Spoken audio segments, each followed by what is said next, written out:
Well, good morning, ladies and gentlemen. Today we're going to look at an XBT, an Expendable Bathythermograph, and it's a probe used to measure temperature throughout the water column.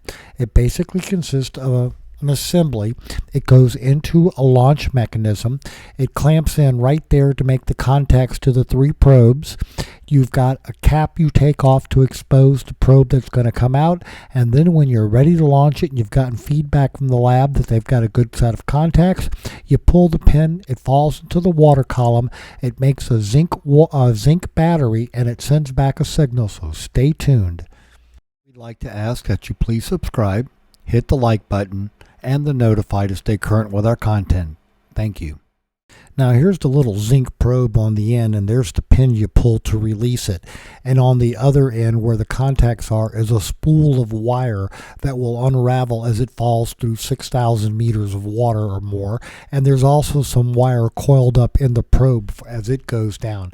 And again, the head of the probe is zinc, so it creates a saltwater battery, so it can create a current and some voltage to send back to the lab through that one wire and let us know what's going on when it falls through the water column.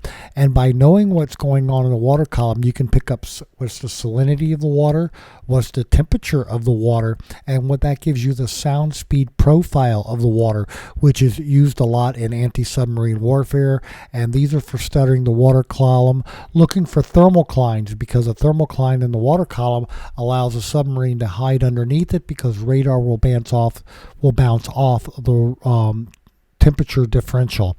And then on the XBT right there, that's what they look like when you get them.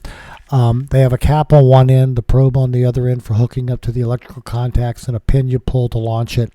Now, this one I got off of the RMAS Newton back in 1986, because when the helicopter was coming in to bring us some more, one of the crates fell about 10 feet and broke several of them, and this is one of the broken ones. And so I was allowed to purchase it for the cost of the zinc in the head, because a lot of the scientists use it to make fishing weights in England, because you're not allowed to use lead because it might poison the birds. Now, speaking of what you get out of this when you probe it, here you go. Here are the graphs of the sound speed, the temperature, and the salinity as it goes down, and those are pretty typical graphs of what you're looking for.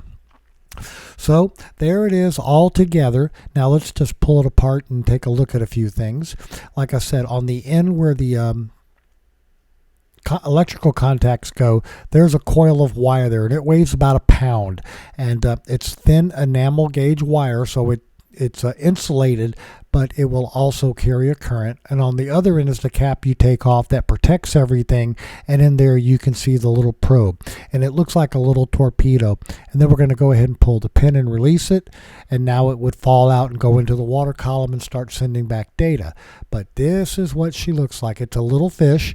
It's got 3 fins on it, and they've got a little bit of a twist at the tail end of the fins so that it wants to spiral as it goes down into the water column, and that refreshes the cone that you see up in the front.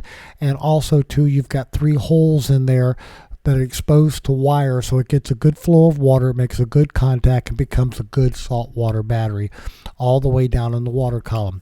So ladies and gentlemen, we hope you enjoyed looking at the internal workings of a Expendable Bathythermograph. That wire right there is the broken wire, and it was taped so it wouldn't unspool. I'm going to use that wire with a radio project.